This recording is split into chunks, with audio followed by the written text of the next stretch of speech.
All right, so get ready to dive into some seriously cool science with us again. Sounds good. Today, we're going deep into the world of protein folding. Oh, That yeah. process that's happening inside all of us right now, Right. where proteins are contorting themselves into these crazy shapes. Yeah. And, from what I've been reading in these articles and reports, scientists aren't just watching this happen anymore. No.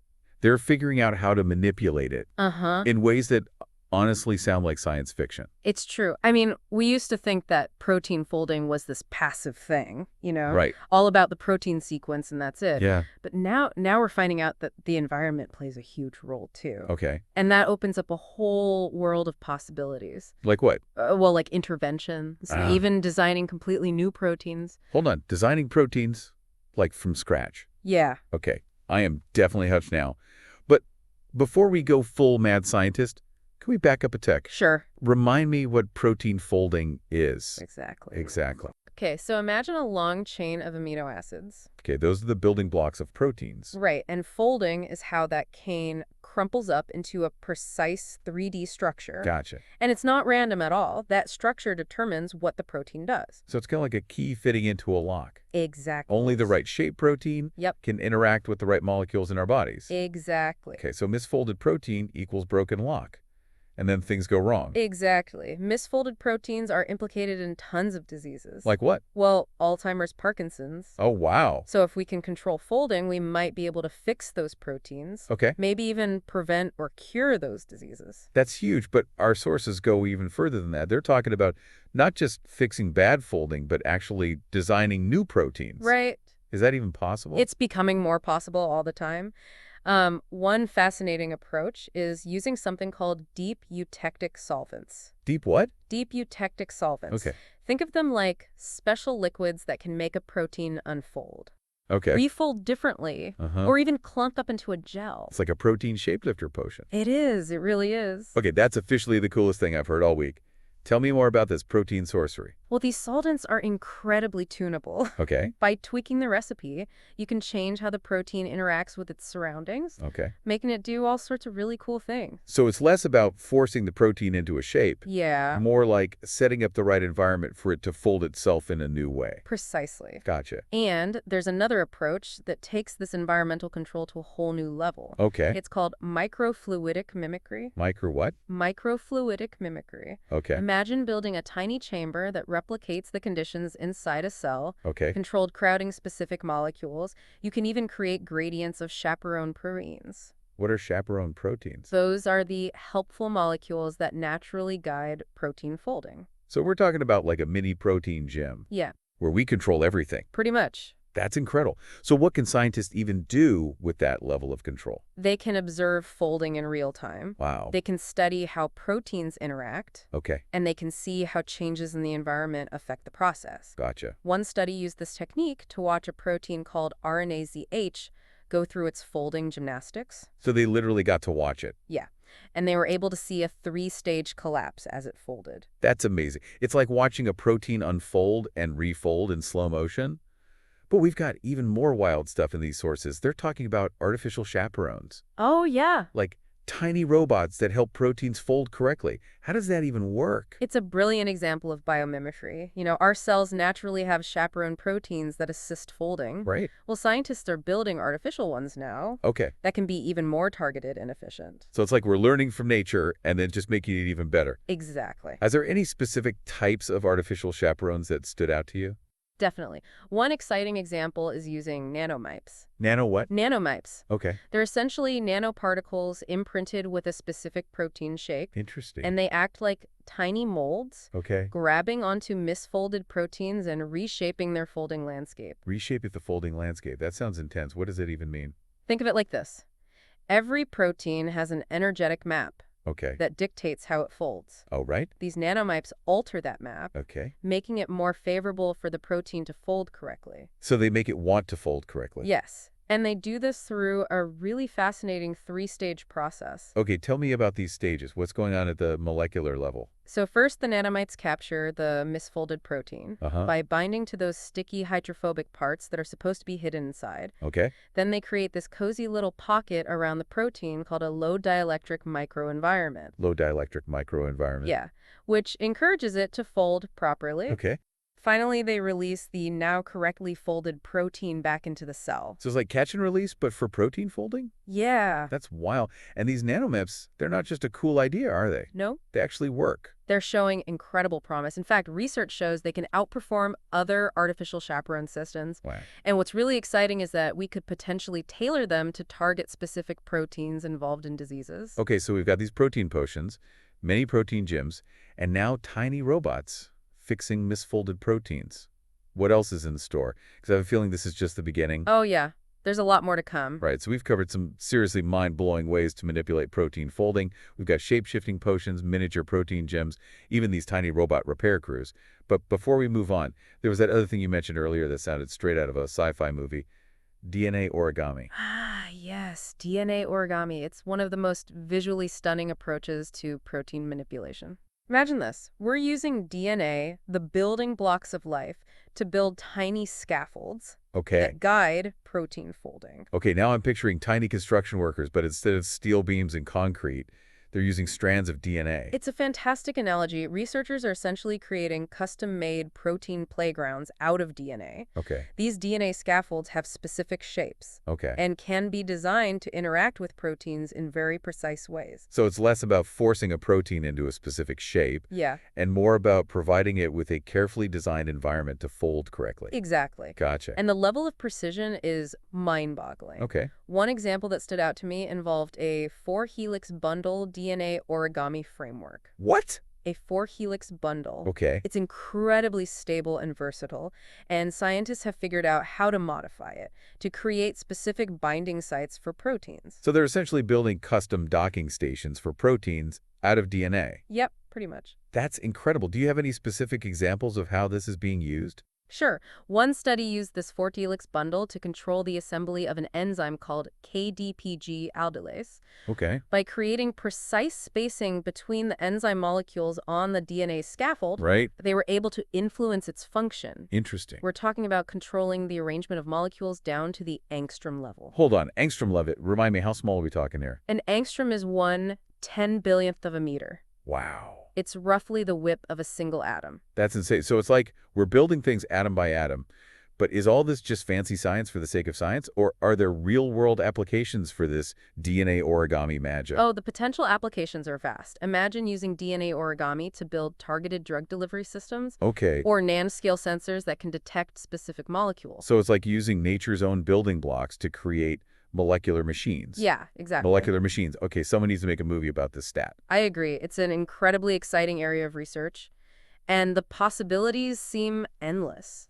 Speaking of endless possibilities, we've talked about a lot of ways to manipulate protein folding by changing its environment. But what about those powerful computational tools we hear so much about these days? Where do things like AI and quantum computers fit into all of this? That's a great question, and the answer is they fit in a big way. These technologies are giving us unprecedented insights into the complex world of protein folding. Okay, so let's start with AI. I know it's being used for everything these days, but how is it changing the game for protein folding research? Well, for starters, AI is incredibly good at pattern recognition. Right. Researchers are training machine learning algorithms Okay. on massive data sets of protein sequences and structures. Okay. And by analyzing these patterns, AI can predict things that would have been incredibly difficult, if not impossible, for humans to figure out on their own. So it's like having a super-powered research assistant Yeah. that can sift through mountains of data Yeah. and find those hidden gems of insight. Exactly. And one of the most impressive feats of AI in this field is its ability to predict the 3D structure of a protein based solely on its amino acid sequence. Wait, so you're telling me we can now feed a protein sequence into a computer and it can spit out its 3D structure? Pretty much. That sounds revolutionary. Are there any specific programs that are leading the charge in this area? One program that's been making headlines is AlphaFold. AlphaFold. Yeah, it was developed by DeepMind. Okay. They're using a deep learning neural network Okay. to predict the distances between pairs of amino acids in a protein chain. So it's like a molecular detective, using clues from the amino acid sequence to solve the puzzle of the 3D structure. How accurate are these predictions? Can they compete with experimental techniques like X-ray crystallography? The accuracy is remarkable. AlphaFold's predictions are often very close to the experimentally determined structures. Wow, that's incredible. But it sounds like AI isn't just about predicting structures. What are some of the other ways it's being used in protein folding research? AI is proving to be a very versatile tool in this field. It's being used to predict long-range contacts between amino acids, Okay. infer folding pathways, Okay. and identify stability hotspots within proteins. Hold on, let's break those down one by one. What exactly are long-range contacts? Imagine a long chain of amino acids. Okay. Some of those amino acids, even though they're far apart in the chain, Right. will end up being close to each other in the final folded structure. Gotcha. Those are long-range contacts. So it's like knowing which parts of a piece of origami paper will be touching each other once it's folded into its final shape. AI can predict that. Precisely. Go ahead. Machine learning algorithms are incredibly good at identifying these long-range contacts, Okay. giving us crucial clues about how the protein will fold. That's amazing. And what about inferring folding pathways? What does that even mean? Think of it like this. A protein doesn't just magically snap into its final shape. Right. It takes a series of steps, Okay. kind of like a molecular dance. AI is being used to analyze simulations of this process Okay. and identify the most likely steps a protein will take as it folds. So it's like having a GPS tracker for protein folding. We can see the route it takes from unfolded to folded. Exactly. Okay, and finally we have those stability hotspots you mentioned. What are those? These are regions within a protein that are crucial for its overall stability. They're like the structural beams that hold everything together. Gotcha. So if we can identify those hotspots, we can potentially engineer proteins to be more stable. Exactly. That could be huge for designing new drugs or enzymes. Absolutely. AI is giving us a powerful new set of tools to not only understand protein folding, Right. but also to design and engineer proteins with specific properties. It's amazing to think about how much progress has been made in this field in such a short time. And from what I'm hearing, we're just getting started. I agree. The future of protein folding research is incredibly exciting, but there's another computational heavyweight we need to discuss, one that has the potential to revolutionize our understanding of this process: quantum computing. Oh yeah, quantum computers. I know they're supposed to be super powerful, but I have to admit, I don't really understand how they work. Can you give me a crash course? It's a complex topic, but the basic idea is that quantum computers exploit the strange rules of quantum mechanics Okay, to perform calculations in ways that classical computers can't. gotcha. They have the potential to tackle problems that are simply too complex for even the most powerful supercomputers we have today. Okay, that makes sense. So how are scientists using these quantum computers to tackle the protein folding problem? Well, one of the main challenges with simulating protein folding on classical computers is that the number of possible configurations a protein can take grows exponentially with its size. Okay. It quickly becomes computationally intractable. Wow. Quantum computers offer a way to overcome this challenge by exploring many possible folding pathways simultaneously. So it's like they're running millions of folding simulations at the same time. Pretty much. That's mind-boggling. But are quantum computers actually being used for protein folding research right now? Or is this still more a theoretical possibility? They're definitely being used, but it's still early days. Researchers are experimenting with different quantum algorithms and techniques to see what works best for protein folding. Are there any specific examples of how they're being used that stood out to you? One promising approach involves using something called hybrid quantum classical methods. Hybrid what? Hybrid quantum classical methods. Okay. Essentially, they're combining the power of quantum computers with traditional computing techniques. Gotcha. This allows them to tackle more complex problems than they could with either approach alone. So it's like they're creating a super team of computers, each with its own strengths, to tackle the protein folding challenge. Exactly. One study used this hybrid approach to simulate a small protein called the villain headpiece, using a technique called the variational quantum eigensolver, or VQE. VQE. Yeah. That sounds pretty intense. Can you give us a layman's explanation of how it works? In simple terms, VQE is a way to use a quantum computer to find the lowest energy state of a system Okay. in the context of protein folding. This means finding the most stable configuration of the protein. So it's like finding the protein's happy place, where it's most comfortable and stable. Exactly. And another quantum computing approach that's showing promise for for protein folding is quantum annealing. Okay. It's particularly good at finding the optimal solution from a vast number of possibilities. Quantum annealing VQE. These techniques sound like something out of a sci-fi movie. They do, don't they? But it's important to remember that quantum computing is still in its infancy. Right. There are significant technological hurdles to overcome before we can routinely use it to solve large, complex protein folding problems. So it's like having this incredibly powerful tool, but we're still figuring out how to use it effectively. Precisely. But even though practical applications might be a few years away, the progress being made in quantum computing for protein folding is incredibly exciting. Yeah. It gives us a glimpse into a future where we might have the computational power to design and engineer proteins with unprecedented precision. It's amazing to think about all the possibilities that are opening up. But with all this talk of manipulating protein folding and designing new proteins, I can't help but wonder about the ethical implications. Are we entering uncharted territory here? That's a crucial point. As is any powerful technology, it's important to consider the potential risks and ethical challenges. But that's a discussion for another time. You're right, we've covered a lot of ground today. And I think it's time for us to take a break and let our listeners process all this incredible information. Agreed. But we're not done yet. There's still so much to explore in the world of protein folding. Join us next time as we delve into the potential applications of these groundbreaking technologies and discuss the ethical and societal implications of this rapidly evolving field. Stay tuned.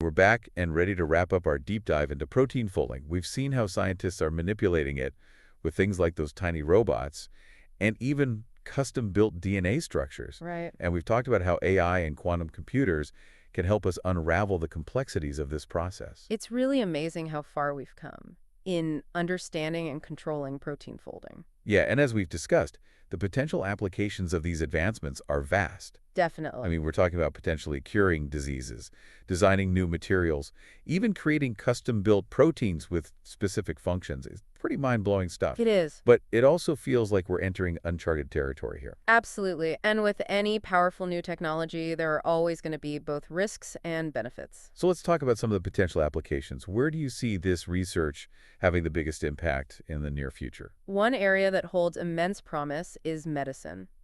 Imagine a world where we can design personalized therapies Oh, wow. that target specific proteins involved in disease. We're talking about treatments tailored to your individual genetic makeup and the unique complexities of your illness. That sounds like the holy grail of medicine. No more one-size-fits-all drugs, just targeted therapies that are more effective and have fewer side effects.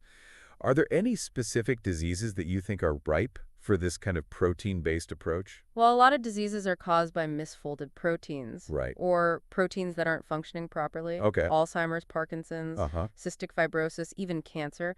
These are just a few examples where understanding and manipulating protein folding could lead to groundbreaking treatments. It's incredible to think about the potential to not just treat these diseases, but maybe even cure them. What about beyond healthcare?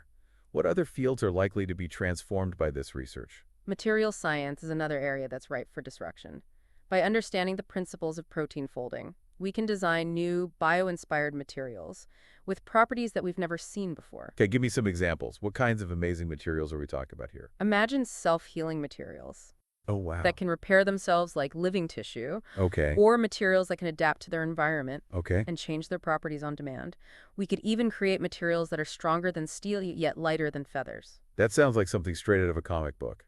It's amazing to think about the potential impact on fields like construction, aerospace, even fashion. And don't forget about energy. Researchers are exploring ways to use proteins to create more efficient solar cells, biofuels, and even biobatteries. Wow, so protein folding could help us solve some of the world's biggest energy challenges.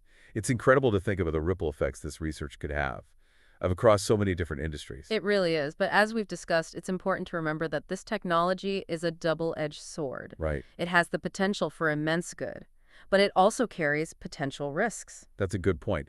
We've talked about the amazing potential benefits, but we haven't really delved into the potential downsides. What are some of the concerns that we need to be aware of? Well, one concern is the potential for unintended consequences. When we start manipulating biological systems at such a fundamental level, there's always a risk of triggering unforeseen side effects. Right. It's like tinkering with a complex ecosystem. We need to be cautious and proceed with careful consideration. So it's not just about whether we can do something, but whether we should do it. We need to carefully weigh the potential risks and benefits. What are some other concerns? Another concern is the potential for misuse.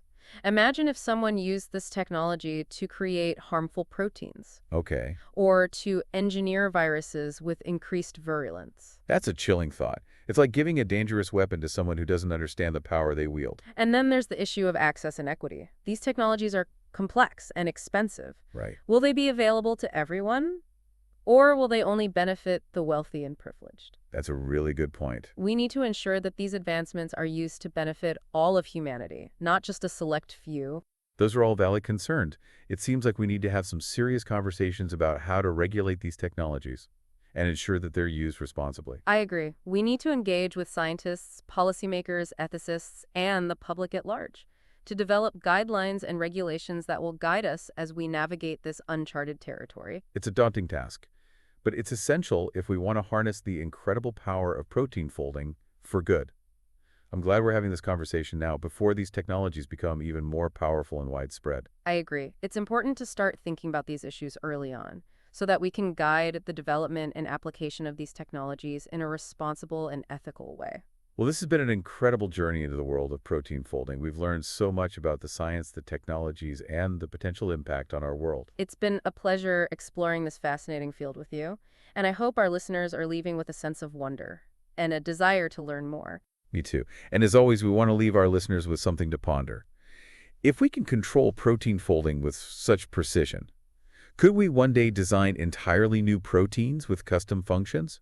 What would you create if you had the power to sculpt proteins at will? That's a fascinating question. The possibilities are truly endless, but it also underscores the responsibility we have to use this power wisely. Well said. Thank you for joining us on this deep dive into the world of protein folding. We hope you've enjoyed the journey. Until next time, keep exploring and keep questioning.